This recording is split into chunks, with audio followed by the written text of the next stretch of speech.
Tuesday, December 6, 2022 meeting of the Carlington School District Board of Directors is called to order. With our pledge at their first meeting, so we'll go right to public comment. Anyone in the public want to ask a question or comment on any agenda item tonight? Seeing nobody indicate an interest, we'll move on.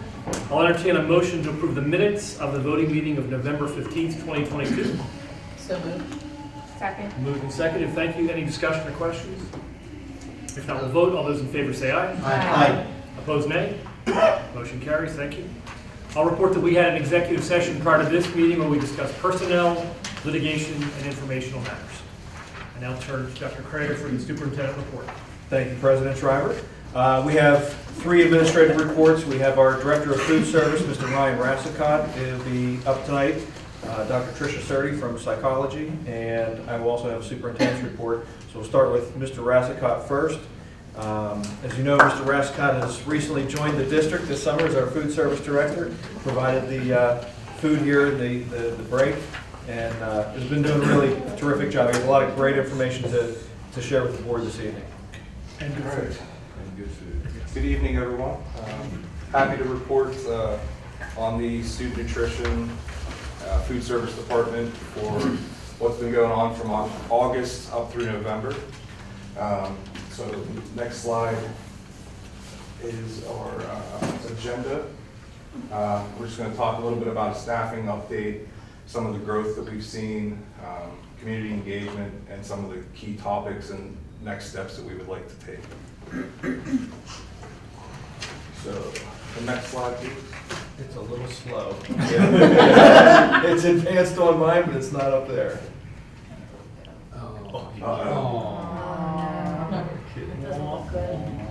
It sat there the whole night. Well, your buffet said it all. I'm glad you enjoyed it.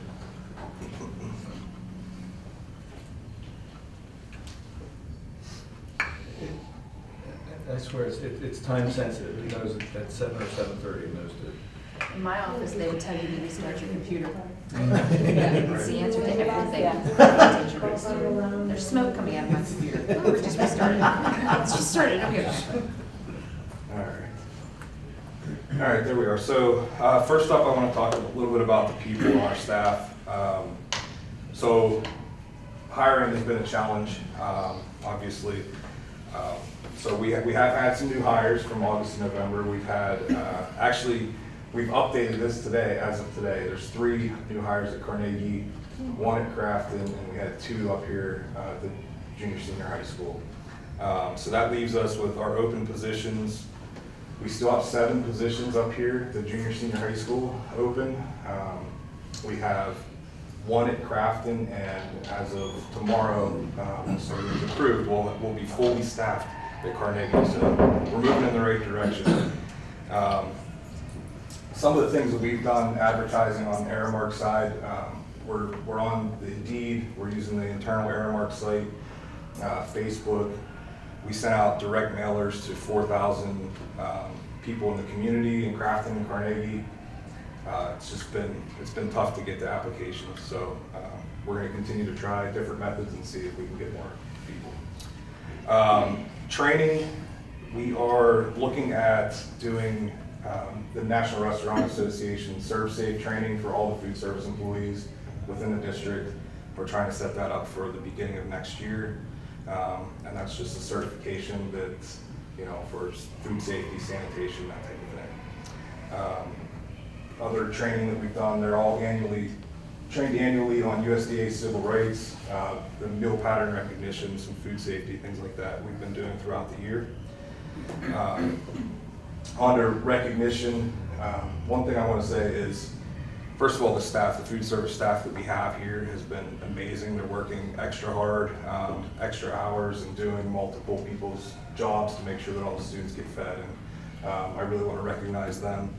But also the administration. I've been in a couple different districts, and I can say that, the administration's jumping in from, principals, people, human resources, IT, everybody's jumping in and helping serve. It's been amazing to see. So thank you to all of the administration and staff that's been helping. Another little thing that, recognition, we had our health inspection up here at the junior senior high school. And we are obviously 7 people short, but we were still able to get a 99%. And we also got 2 diamond exceptional ratings for food safety and sanitation and thermometers. And the inspector did tell me that he's never given a diamond to any of the schools around here. So I thought that was something that we should be proud of. So, and the next slide is just a copy of that. Okay, so that's the safety inspection. Again, 2 diamond exceptional ratings. And then we also had an inspection in Carnegie where we got 99% as well. But yeah, so something that everybody should be proud of. All right, next slide. All right, so this slide shows meal participation year over year. So if you look at breakfast last year versus breakfast this year, you'll see that there were more service days in the period that from August through the end of November versus this year. But we had 37,529 last year, and this year 32,636. Last year they were doing breakfast to all the students at the elementary schools. We weren't serving it in the school, so the breakfast numbers were higher last year. Now we're serving it in the school, so our participation is a little bit less meals served, but our participation rate is up, which is a good sign. So we're serving 518 breakfasts per day. This year it was 514 last year. So we're trending in the right direction. Lunch is doing a little bit better than that. So last year our participation percentage district-wide was 51% of the students. This year it's 65%. We're doing 812 meals per day versus 673 last year. All right. What was it? There was also meal equivalents on that last slide, which is just our a la carte sales, and those are also up 4,033 this year versus 1,622 last year. So everything's trending in the right direction. And on this slide, this just shows kind of a financial snapshot. Basically, the client revenue, you can see the total billable meals. You can't see it, it's on top.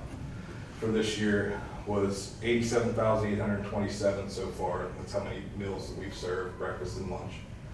Our revenue was $311,345. You can see our costs and expenses. Labor, cost of sales is food and other supplies. And then our direct costs are administration fee, management fee, and other direct costs.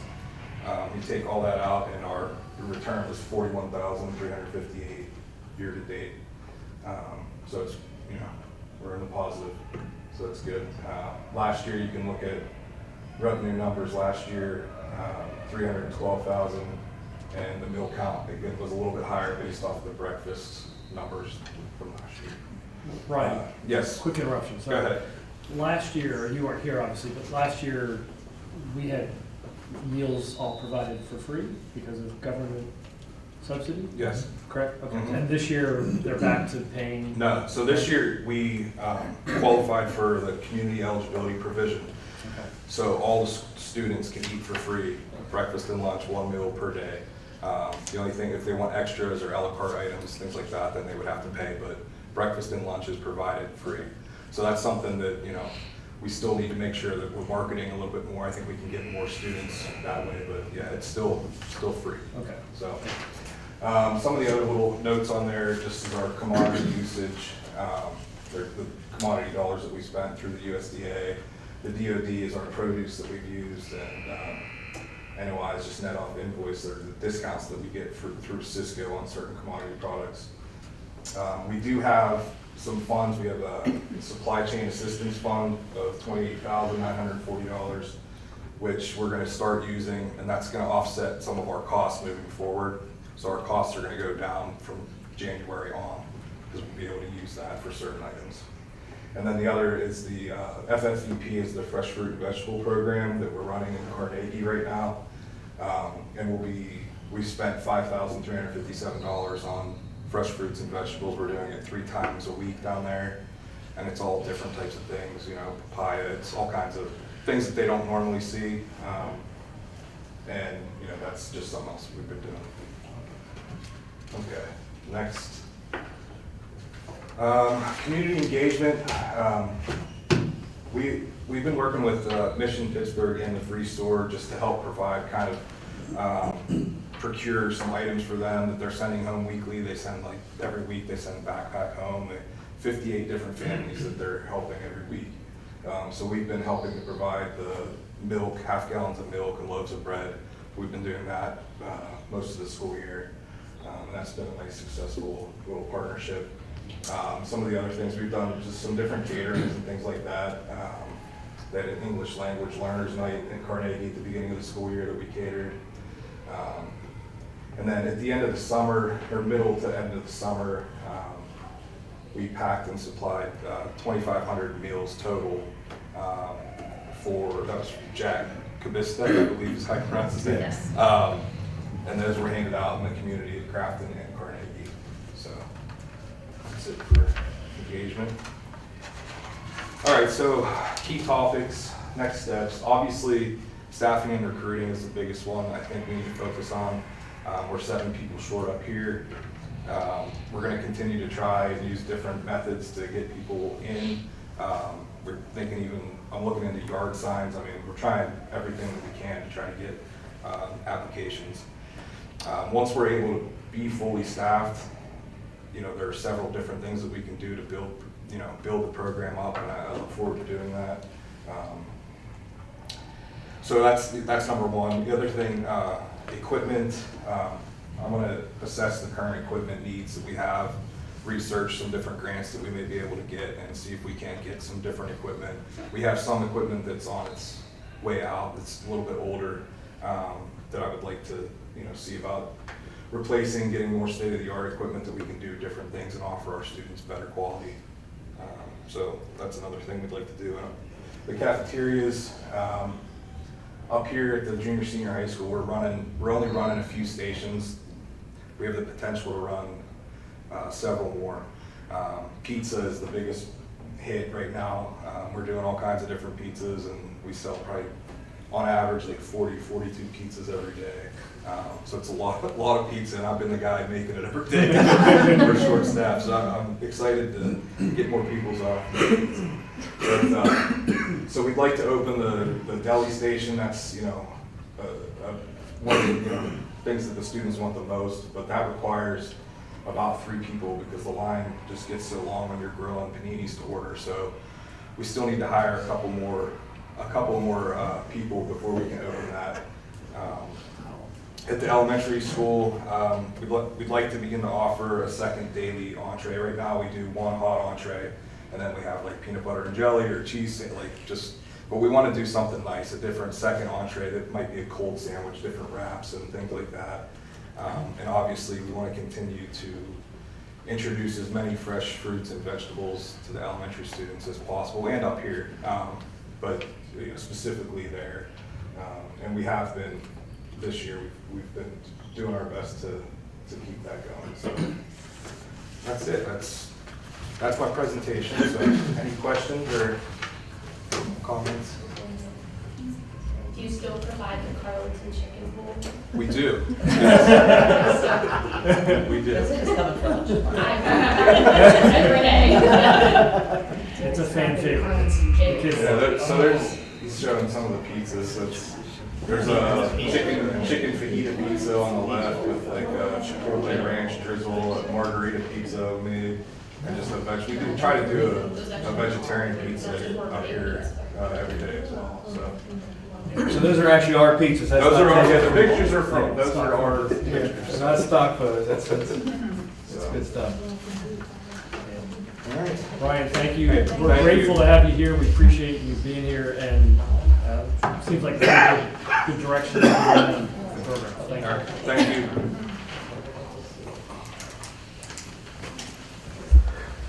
Okay, next up is Dr. Surdy, who recently over the summer was promoted from psychologist to district psychologist, which is now an Act 93 position. So Dr. Surdy has taken over responsibilities, moved beyond just psychologist types of responsibilities, but more in line with district-related responsibilities as well. So she has a handout that is coming through right now. And as soon as we get that, you're ready to... So you'll get two handouts. One is a packet of, the other one's still coming. So the one is actual data that I'll go over regarding the psychological services and mental health services across the district.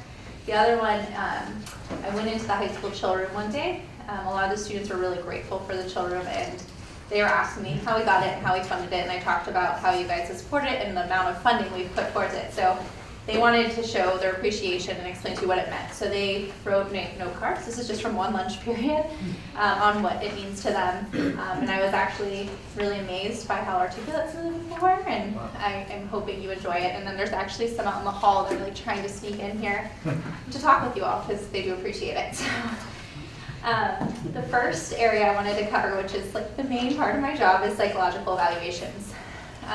So I did the data from August 2022 to December, which will be right before Christmas break, and we'll have completed 80 full evaluations. That's extremely high for our population. Typically we do about 120 in a year, and we're already at 80, and by the end of January we'll probably be at 100. So we're nearing doubling our evaluation rate this year, so we are swamped. There's been a lot of the evaluations that are more 504 related. A lot of students coming in with school anxiety diagnoses or social phobia since the pandemic, and a lot of those evaluations have been the major part of our increase. We've also been trying to increase our gifted numbers, so we've had an increase in those evaluations as well. That's contributing to that increase. The next area looks at our risk assessments. So this is another area that's been pretty crazy, and if I look a little tired today, it's because I completed 3 today and had to hospitalize 3 students. In the last 4 school days, I've completed 7 risk assessments, and 6 of them have been sent for emergency evaluations. You hear about what's called the suicide contagion, and there's a lot of research that shows if one student attempts suicide, it can kind of lead to a pattern of more students thinking about it, more students attempting. We had one student that is a virtual student that did attempt last Friday. Some of our high school students had to intervene and call the police and resolve to get that student support. And since then, we've seen this dramatic increase in either students attempting, but not being lethal, or in having thoughts with a plan and means and specific timeline for when they're going to carry it out. So it's been quite a week here, and we're trying our best to help get them supports. Unfortunately, there's currently no beds open at Western Psych or at Southwood, so several of these students are just pending hospitalization, waiting in emergency rooms currently. 3 of them were waiting to be admitted.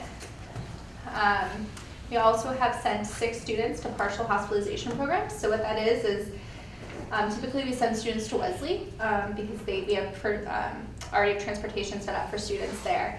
And they'll go for the whole school day. There is about 2 hours of education. The rest is focused on mental health. It's normally about a 30 to 40 day program, and it's really just about stabilization. They get close medical attention. They have a psychiatrist on staff, they have psychologists on staff, and then several social workers and therapists. They do group work, individual work, and then the psychiatric piece. It's all provided through insurance, but we often make these referrals, and then we do provide transportation to Wesley only. Unfortunately, another problem we're encountering is that Wesley currently is full. They're not accepting any more referrals to January, and the most recent student that I've referred is 12th on the waiting list. They likely won't get seen until March. So I've been working with Mrs. Hoffman to try to see if we can offer transportation to other facilities, because our rate of students that are actually attempting suicide, we've had 3 attempts. And I want to prevent that from happening. So if we can work to get these students in before March, hopefully we can lower those numbers. So that's something we're looking at and working on. The other areas of the actual attempts that we know, and these are attempts that ended up students having to be in the emergency room for medical attention because they have committed actual harm to their bodies that required them for a several-day stay. 2 of those students were cyber students that are within our district. So I was talking with Dr. Vantage, and we're going to meet to go over how we're meeting those students' needs. How are we checking in on their mental health needs and making sure, I mean, we always tell them you have access to SAP and school-based outpatient therapy, but how are we checking on them regularly throughout their time there to make sure they're getting those same supports that our students that are in person are getting. A lot of the students that are going to the cyber program are often unhappy here due to other mental health, not all, but there's a large portion that have anxiety or other issues, and then they're kind of isolated, and there's no one checking in on them, where we have great teachers here that are constantly letting us know when someone's at risk. We just need to find a way to better meet those students' needs. So that's something we're looking at as well. Carnegie Elementary has had 5 risk assessments. 4 students have been sent to the emergency room for psychiatric evaluations, and 2 students have been hospitalized for extended time. 1 has been in a partial hospitalization program. Crafton has currently had 1 risk assessment and no hospitalizations. When you look at this number, it looks like there's a difference between the Carnegie kids and Crafton kids. However, when I looked at the high school numbers, it kind of flops.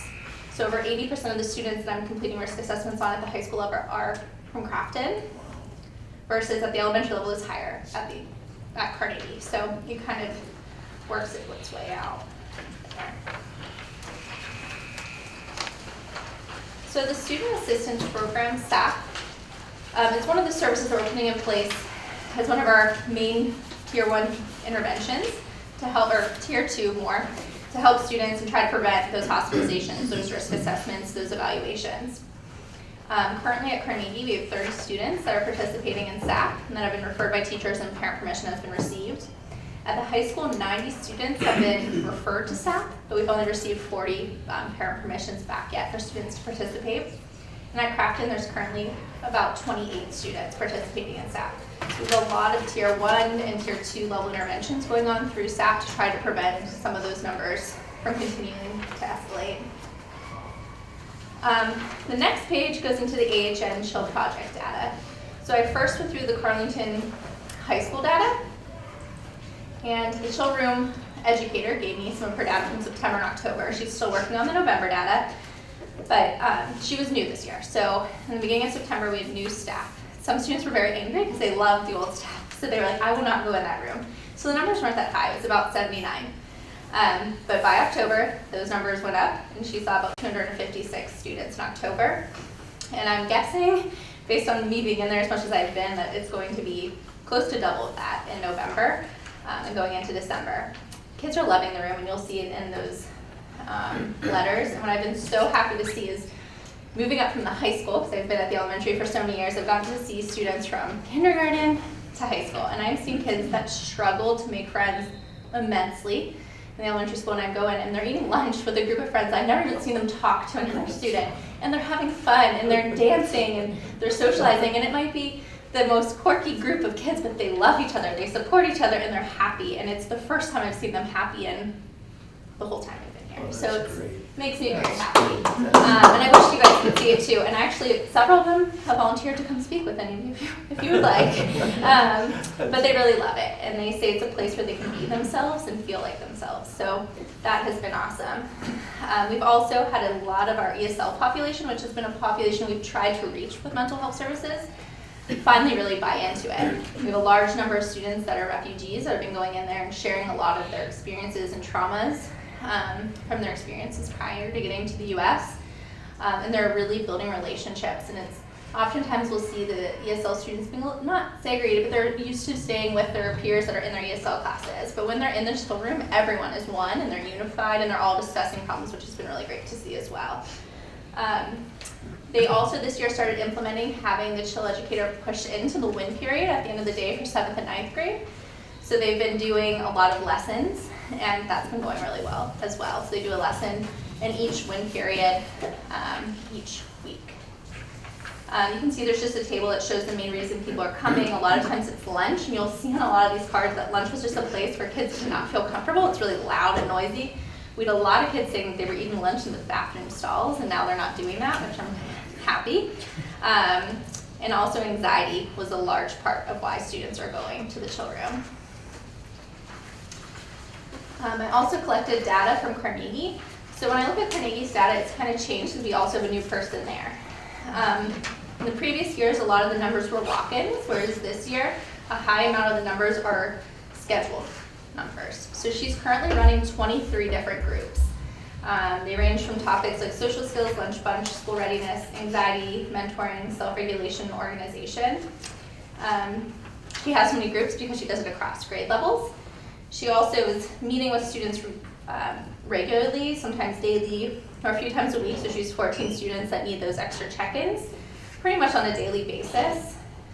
And she's also going in and pushing in and seeing every class each month. So she does 21 lessons class-wide throughout the school year. So she's also seeing a lot of students. In November, she reported seeing over 964 students, whether that be in pushing into a classroom, having groups, or individual check-ins. So she's definitely meeting her quota there. The last and really exciting new addition was at Crafton. Crafton was selected as 1 out of 10 schools in the Western PA area to be a part of the Chill Mobile pilot program. So we had our first week of that maybe 2 or 3 weeks ago. They came out to Crafton and they did an awesome assembly to kick it off. So they partnered with the Pirates, and one of the main announcers was there, and he got the kids all riled up. I don't know if I would say it was chill, but it was fun. The Pirate Parrot was there, and all the pierogies came in, and they did a pierogi race around Crafton, and then they all did mindfulness together, and it was funny watching them try to. The pirate and the pierogi showed that they were deep breathing when they had their costumes on, but they did it somehow, and the kids really enjoyed it. And then the kids, every class got to participate in 2 mindfulness lessons. One was done in the library, and that one really focused on teaching them how to identify how they feel when they're feeling different emotions. Physically, how does their body feel? What are they thinking? How are their behaviors? And then how they can help themselves is the second lesson that really worked on teaching them deep breathing techniques, and that was in the Chill Mobile RV. It's like this big RV that's all decked out by the Pirates because the Pirates donated it, and they have all different type of cool calming things on the inside. The Pirates also donated chill corners to each teacher. So it came in an ottoman, and it has a carpet, it has like a little chair, it has all these different fidgets, every type of fidget you can think of. There's different tools to teach kids deep breathing. So there's like a little dog that lights up, and it teaches them how much to breathe in, how much to breathe out, and there's different settings that you can use. There's worksheets and different coping strategies. So each classroom now has a chill corner. And then the Chill Mobile team also did professional development for all the teachers for 30 minutes. So that's kind of all that's happening in the world of psychology and mental health. Any questions? It's been a slow fall, is what you're saying. It's been a very slow fall. Just give me more work. It's been a little crazy, but enjoyable because I've seen a lot of progress in students as well. Questions? So, on the first page, is some really disturbing data. And I mean, one thing I'm wondering, and you kind of address it here, is there are 3 suicide attempts at the junior, senior high school that you're aware of. So I just have to wonder how much of this stuff is happening outside of our vision, your vision, And I'm guessing quite a bit. I think but it eventually spills back in, doesn't it? Yes, and I think the reason why you also see more at the high school and elementary versus Crafton is because there's people available to talk to them, and they're comfortable. So they're going to these children. This is often what initiates a lot of these risk assessments, is they share with these people what's going on. Yeah. And I think we've been really lucky that we've only had 3 suicide attempts. And I think it's because we're catching a lot of it. We're getting them in to get supports. And that's why I think 2 of the 3 was through cyber, because it's not an area we've really explored on how they don't have access to that support and what can we do. But although we're doing a lot of great stuff, I mean, that's still, I'm not happy with those numbers. I want to see them improve. I think there's a lot of other factors outside of what we can do that's impacting these. But I'm hoping that we see them continue to get better, and I'm especially hoping that this trend dies down this week. And we'll see where we go from there.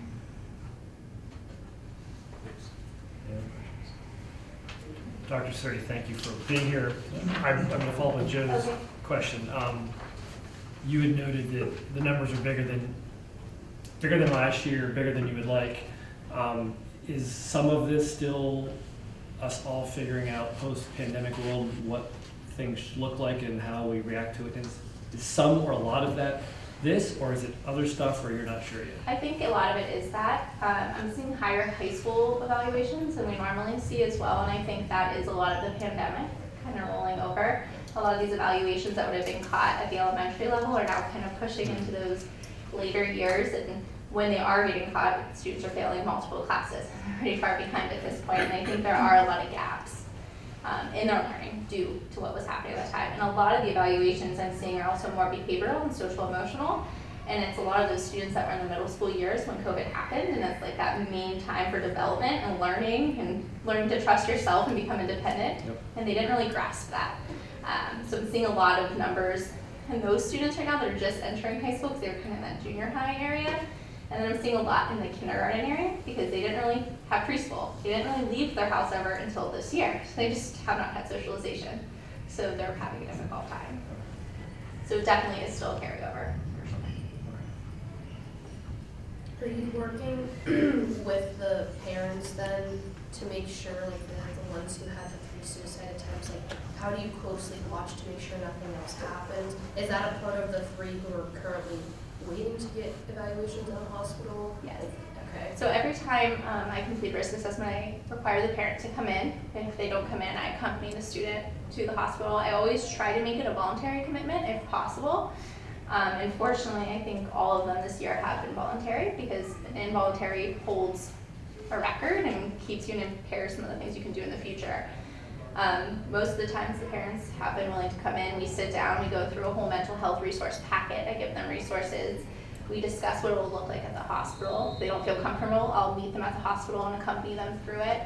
And then I check in with them the next day, some of them even that day, depending what time they go to the hospital because it takes several hours. Today I accompanied 2 of them to the hospital and helped the parents through the process. It just depends on, some parents don't really want much involvement. We always give them the resources, we give them the same spiel no matter what, we do our checklist, but it really depends on what the parents want. But we always are following up, we always refer to SAP for more assistance. We also refer to school-based outpatient therapy if it's appropriate as well.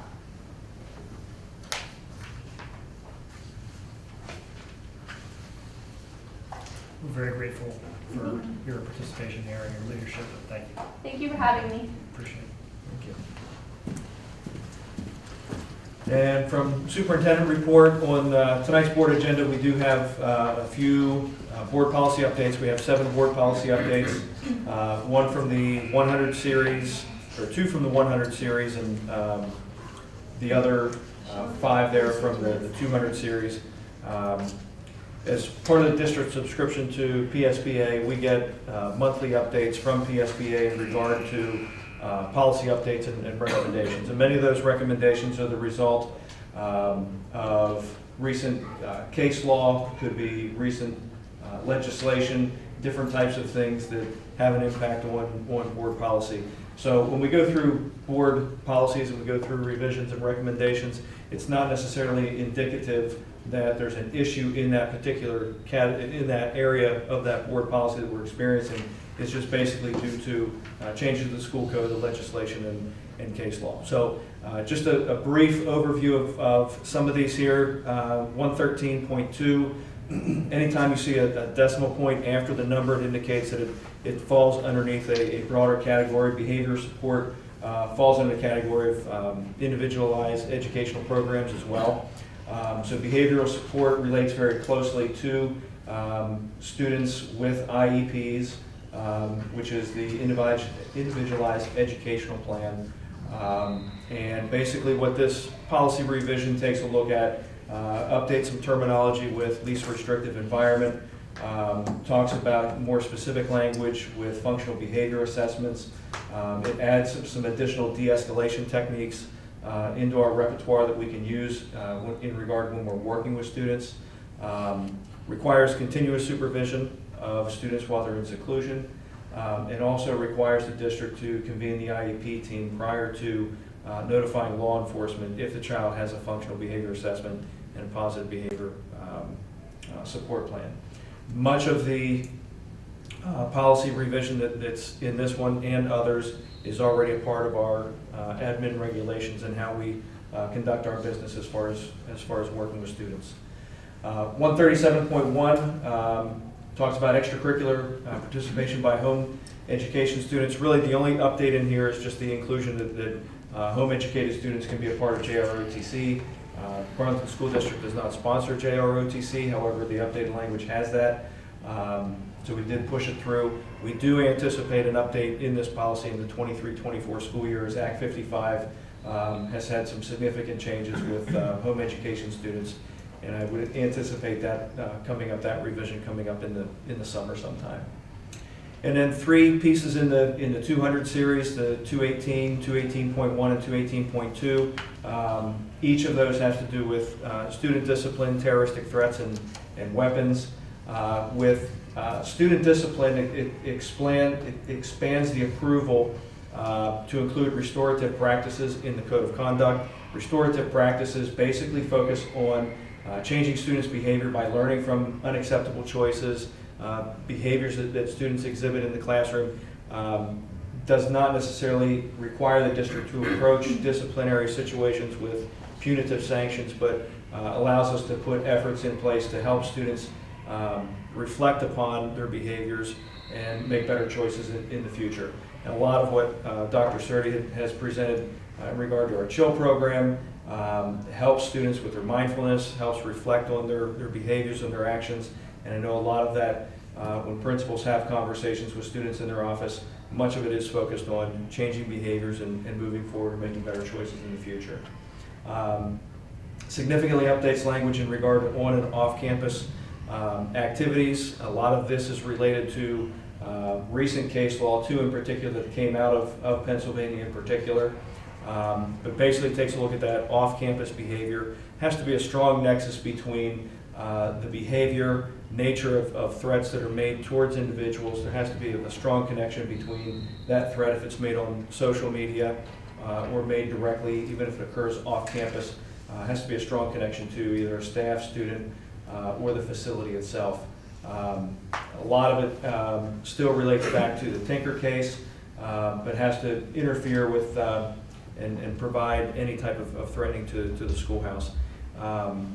Schools can't discipline students for off-campus behavior because they feel that it's going to have an impact on the school day. There has to be pretty strong recognition in that regard, and that policy goes through and gives that update. Both weapons and terroristic threats. Basically, the weapons update just adds an additional location for possession, meaning that any assigned area that's in addition to lockers, cars, backpacks, and so on. And then also both of these with the terroristic threats, the main piece there is the connection with the threat assessment teams, which is also another policy that we have being put up for tonight's agenda. Policy 222 has to do with tobacco and vaping products. Over the past 5 to 10 years, tobacco violations have morphed mainly. We don't see nearly as much smoking of cigarettes in the schoolhouse than what we saw 10, 15, 20 years ago. It has moved more towards vaping products, and this policy specifically identifies Juuls to extend off of that definition of e-cigarettes, and includes additional language there for vaping products as well. Also includes information there with tampering with devices. We do have some devices installed in our buildings that do detect whether or not vaping is taking place in certain areas. That gives off alerts. So if it's tampering with any of those devices, it's also considered a violation of the policy as well. And then the other one that I referred to earlier, 236.1, threat assessments. This is a brand new board policy that's being introduced. The district currently has threat assessment teams. We've provided district-wide for threat assessment to all 3 of our buildings. We have threat assessment teams at junior, senior high school, also Crafton and Carnegie. Each of those teams are comprised of building leadership, building principals, assistant principals, school counselors, school nurse, psychologist, individuals who have a strong understanding of student behavior, suicidal risk, a lot of different types of threatening behaviors that can be posed towards an individual or towards others as well. So our teams are comprised of a strong group of experts that really understand student behavior and are able to put together individualized management plans to help move the child forward to make better decisions in the future, and then also to protect any individuals for which that threat was directed towards. So that training took place over the summer and into the beginning of the school year as well, as far as the initiation of threat assessment teams. So those are the 7 board policies that we have on the agenda tonight. Just as a separate note, school climate surveys. I believe we've talked a little bit about this in the past, but one of the things that we would like to do as we move forward with our strategic plan and taking a look at school culture, climate surveys provide school districts with the opportunity to collect a large sample of data from a variety of constituents. So we're looking to work with issuing climate surveys to students in grades 3 through 12. Most schools restrict K through 2 because surveys are a little bit more difficult to manage at that age level. But 3 through 12, for the student-wise, the questions are different from elementary to middle to high school, just based on maturity levels of students. Also issuing them out to parents and then also issuing out to staff members. We're using a template that's being provided by the Pennsylvania Department of Education, which has a basic slate of questions that we cannot change, and then also have questions that we can go through and we can add to dig down a little bit deeper into some of the areas that we want to collect that data. Generally, as far as getting a large number of responses with surveys, it's important to keep the number of questions limited. So each of these are between 40 and 50 questions, which seem like a lot, but those questions, in general, all the questions, the responses to are strongly disagree, agree, or strongly agree. So generally have 4 different choices for each of the question sets. The feedback is designed when we collect information on school safety, learning environment, services, and communication. That feedback then will help us ideally to improve student engagement, learning conditions, and then just the overall school environment that we prepare for our students. So we're looking to launch that sometime in January. All of the surveys are completely anonymous. It has some internal regulations just to make sure that you don't have one person filling out a survey 50 different times. So you get a specific code that you go through and you use, but that code then on the back end gets generated so they do remain completely anonymous towards the information that we get back. So that's something that I think it's very exciting for a district, very exciting as a board that we are able to have information at our fingertips that give us a real pulse of the climate, of the culture in our schools, and it's something that school leaders are very helpful to guide decision making in the future. And that, I think, aligns very closely with many of the other decisions that we've been making as a district to help provide services to our students. So that is the completion of all of our administrative reports for this evening. Okay. Any questions on superintendent report? I may have missed this. The school climate survey, is that sent out to every single student in grades 3 through 12? It's not like randomly selected? Correct. It would be sent out to all. So there, it's difficult when we sent out surveys in the past that were basically in Google Forms. You know, within the past 2 years, we've sent out some surveys on some different items. I want to say we got close to 50 to 55% response rates, and they were generally sent out to parents. We haven't surveyed students directly, so if we can get 50 to 60% response rate, I think those would be some pretty strong numbers, and hopefully we can encourage people to go through and fill out the survey. Will there be 3 different versions of the survey? Student, parent, and staff? Yes. So with the students, there's 3 different. You have elementary, middle, and high school. Parents, there will be a slight difference between if you have a child enrolled at the elementary level compared to if you have your child enrolled at secondary level. But if you have a student entered at both buildings, you'll be encouraged to complete. You're actually encouraged to complete a survey for one of each of your children. Because there is some specific feedback that talks about the learning environment, and sometimes that can change from one child to the next as far as their experience. But then as far as staff members, that'll be pretty much the same K through 12. Thank you. Any other questions? If not, we'll move on. Under section 4 miscellaneous, there's 2 items. I'll entertain a motion to approve. Number 1, the additions to the list of conferences for the 2022-2023. I apologize. We did skip over that, didn't we? If you did. I'll tell you what, I'll go back. Is that all right? So, motion for the approval of the conferences for the 22-23 school year. And then also, number 2, approve the ladder donation from H&K Equipment for the auditorium. I have a motion for those 2 items. So moved. Second. Moved and seconded. Thank you. Any discussion? I think it's a very generous donation from H&K Equipment. We're very grateful. Agreed. It's quite an expensive item, and a safety item also. Any other questions or comments? If not, we'll vote. All those in favor say aye. Aye. Opposed, nay. Motion carries. Our solicitor thankfully is paying attention and noted our committee reports. So let's go back and do that. So to our freshly minted committee chairs. Director Apple, any updates for Upper West? No meeting in December. I'll have to go for you next month. Okay, thank you. Director Hunchar had to leave for a personal matter, but Director Puskar is going to provide an update.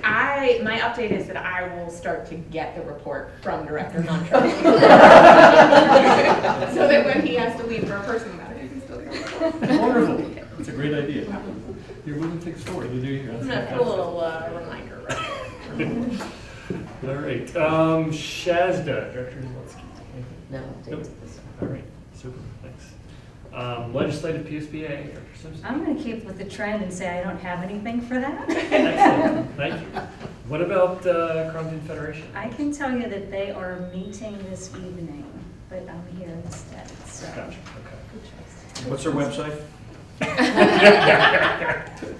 www.college.org. That's right. There you go. I'll ask that 2 more times. All right, thank you. Thank you for the brief updates, everybody. Moving on to section 5, I'll entertain a motion to approve 3 items under section 5. Number 1, to approve the bills for November 15th through December 2nd, 2022, in the amount of $685,869.03.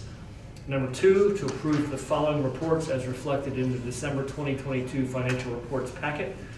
The November 2022 Treasurer's Report, Investment Report, Board Summary Report, Athletic Fund Report, and Junior Senior High School Activities Fund Report. Number 3, to approve that the Board of Education accepts the resolution regarding the Act 1 Index Taxpayer Relief Act, stating the district will not raise taxes above the index of 5.2% for the 23-24 school year as attached. Any, do I have a motion for those 3 items under section 5? So moved. Second. Moved and seconded. Thank you. Any questions or comments? So, under section 5.3, equity index,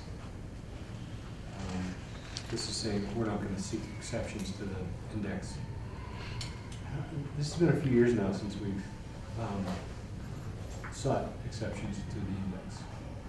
Is that correct? How many, Keith, do you I have? believe it was 2 years ago. Yeah. Just before I got here, they did ask for them. Yeah. It's getting harder and harder to get the exceptions. It is, but I mean, I But think, yeah, you're right.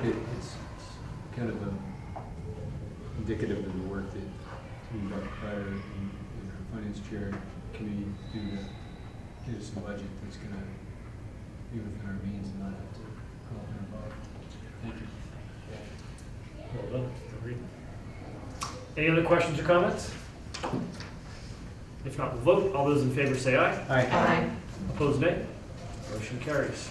Under section 6, personnel, I'll entertain a motion to approve the personnel agenda, which has been submitted and is attached in the board docs. Do I have a motion for that item? So moved. Second. Moved and seconded. Thank you. Any discussion or questions? If not, we'll vote. All those in favor say aye. Aye. Opposed, nay. Motion carries. Under section 7, student activities, I'll entertain a motion to approve the additions to the list of conferences for the 22-23 school year as submitted. I have a motion for that item. So moved. Second. Moved and seconded. Thank you. Any questions or comments? If not, we'll vote. All those in favor say aye. Aye. Opposed, nay. Motion carries. 8, policy services. I'll entertain a motion to approve the first reading of policy numbers 113.2, 137.1, 218.1, 218.2, 218, 222, and 236.1 as were submitted. Do I have a motion for that item? So moved. Second. Moved and seconded. Thank you very much. Any questions or comments? If not, we'll vote. All those in favor say aye. Aye. Opposed, nay. Motion carries. Old business. Any director have any old business they'd like to bring up? Nope. How about new business? Any director have any new business they'd like to discuss? One point of clarification there in 7.1, when I heard you reading, it had motion to approve the additions to the list of the conferences for the 22-23 school year as submitted. Motion should align with the attachment. It references field trips. That's a mistake on my part, I apologize. So it's not a list of the conferences, it's a list of the field trips that are upcoming. Tony, I don't know if we need to go back and revisit, but. You're correct. Okay. Any other new business any director or superintendent wish to bring up? Cool. Open forum. Anyone in the audience have any open forum questions? Board members, open forum. I had a Carnegie Collier Rotary reach out and say that the Carlton Choir did a wonderful job with their luncheon. Thank you, Dr. Kreider, for getting them. They were very thankful that they were able to sing those songs. Wonderful. Thank you. Yeah, from what I understand, the choral group they've expanded their membership from the past 2 years or so. I believe it was about 18 to 20 kids that went, which is about half the size of the overall group. That was more the high school 9 through 12. But I know that Mrs. Emanuelson has more students in grade 7 and 8 coming up through as well, and doing real nice to build that program back up. Thank you for pointing it out. Any other open forum question or comments? I'll reiterate the thanks to Dr. Sturdy and Ryan, our new food service. Thanks for the updates, good information, and excellent food. And brownies. And brownies. Any other open forum items? If not, I'll entertain a motion to adjourn. Second. Moved and seconded. All those in favor say aye. Aye. Opposed, nay. We are adjourned. Thank you.